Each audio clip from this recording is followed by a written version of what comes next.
Yo, what's up mga ka-farmer? I forgot mine. I-forget kong ilagay yung aking dentures. Kaya, ako ba naman yung natawa sa self ko? Magtatanggal kami ngayon ng lumang strawberry. So, ito ang aming sandata for today.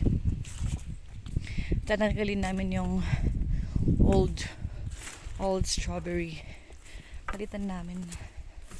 Mahaba-haba kasi yung proseso. Mahaba-haba yung pag-prepare bago tamnan. Kaya eto, simulan na namin ngayon. May mga konting bunga pa nga sila, but then still we need to sacrifice and clean them.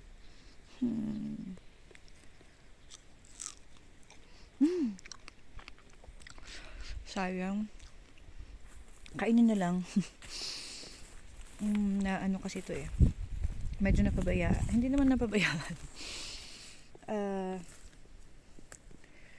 Na hindi siya na masyadong na-sprayhan kasi yun na nga, planong palitan kaya nagkakaganyan sila.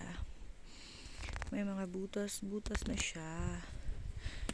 Meaning it's really organic. Alam nyo guys, mas masarap yung mga ganito. Ganito lang yung pagkahinog. Tapos idagdag sa red egg. Parang alternative ng kamatis. Or pang flavor lang. Pwede rin. Tsaka kung gusto mo naman, pag parang nag-craving ka lang pwedeng ng malalagyan ng suka. Ang sakit. Sensya na guys, masakit yung neck ko. Masarap din to. Asin tsaka konting suka.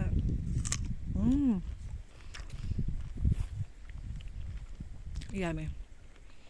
Ito guys yung lilinisin namin. Diyan ako kumuha. Tapos yun, parang makikita yung difference ng bago, ng green na yun. Iba yung pagka-green niya sa green dito. Parang yun mga avocado green or apple green. Ito naman pine tree green. Yung as in green. Follow green. So yan guys. So simulan ko na. So ito yung natapos kong kinabi yun. Kinultivate. Or do we call that speed? Para kahit kung tatanggalin, ganun lang. Ganun lang. Tapos igilid lang namin dyan. Yan. Grabe, yung dalawa lang parang usak na ang likod. Kasi kailangan kasing lakasan. You need force talaga. Yan o. Parang ganyan.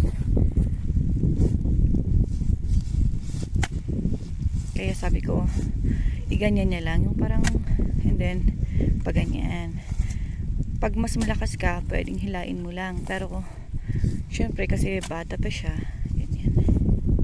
Sabi nila, hindi daw child abuse kung kasama mo siyang nag-work under the supervision of the parent or guardian. Kaya, hindi po child abuse ang mag-work yung mga bata. Ganyan. Okay, linis na ako guys. I-reuse natin yung gloves na may paint. Okay ka lang dyan? Yan, so mas need niya yung mas maliit. Kunin mo doon. Yung mas maliit kasi mabigat ito. Kaya pag siya dapat yung mas maliit. So yun. Oh, flex mo. Flex mo.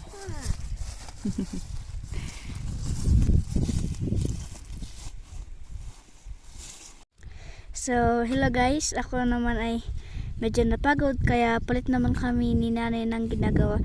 Kaya ako po ang maglilinis. yun nung mga nagawin na. At palit naman kami. Tsaka yung tatay ko nandoon. Yung lalaki yun, naggagabyon. Ha?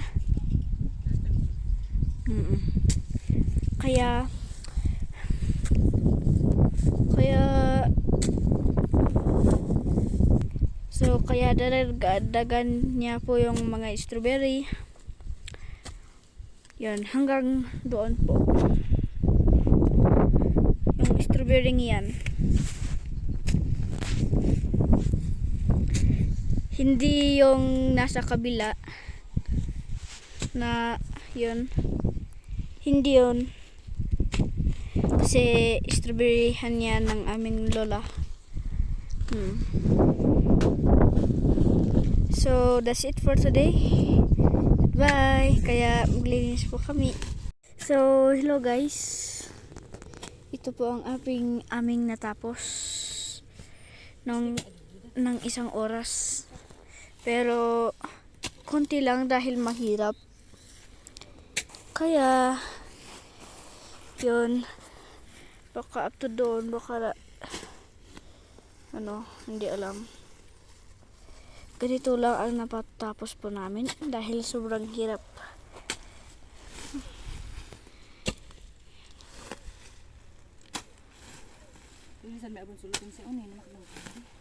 Kapag tapos na naming tanggalin yung mga strawberry, tatanggalin po namin ito, mga salopin na black. Ito. So, yan po. Ganyan muna. So, Thank you for watching. Thank you for watching. Thank you for watching ako, no? This is it. Yan. For almost more than 2 hours. Yan lang yung natapos. Ito, katatapos ko lang hinukay-hukay. So, igaganan lang yung dalawang to. Mag-11 na. So, need to go home and cook, prepare for lunch. Kaya yan lang muna ang tatapusin ko. Tsaka medyo masakit sa likod. Kaya kailangan pa konti-konti muna. Huwag masyadong biglain ang pag work. Kasi kaya pa naman. Pero, para naman hindi kawawa si likod, mamaya ulit. Itutuloy mamayang hapon. Yan. Tatanggalin ang mga yan. Yung cellophane niya. Tapos meron mga lock ang mga to eh. Yung ito. Meron siyang alambre. Merong mga alambreng kailangang tanggalin. Yung mga nalagay na pang lock. Ito. Yung mga wrongness. Basta. Ayun. Sa katagalan kasi natanggal yung iniwan ni cellophane si alambre. Yan, ganyan yung dapat tanggalin. Para kung itatraktor, hindi maglalaban yung traktor tsaka yung ito. At least hindi nakakasagabal. Yan guys. So, that's it for today mga ka-farmer. Thank you for watching.